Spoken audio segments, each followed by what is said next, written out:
澳洲伫咧初三举行大选，多数的选民是真关心厝价抑个物价问题，另外抑个有新政府是打算要安怎因应气候变迁，抑个有美国关税的问题。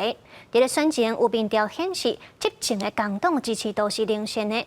另外，澳洲因为是实施强制投票，若无去投会罚发新台票400块，所以讲因的投票率应过拢有超过9成。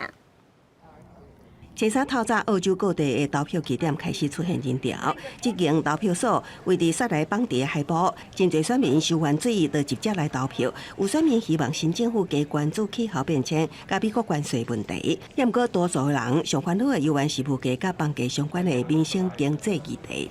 I think the main issue for me would be the cost of living crisis.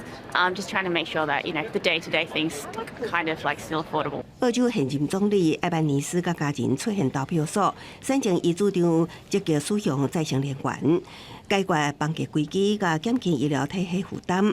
选前民调显示，艾班尼斯所属的执政工党支持度领先，伊有希望争做20多年来头一位连任成功的总理。选前因为俄罗美国总统川普造成支持率落降的反对派自由党甲国家党联名领袖达顿，政见包括减少移民、打击犯罪、搁取消行政禁令，以呼吁选民会当做出改变。I'm confident that Australians have seen through a bad government, and I'm confident that Australians can't afford 3 more years of what they've experienced. 澳洲采取强制投票制，违者会罚出20澳币，但有代票400块的罚金，所以超过9成选民拢会出门投票。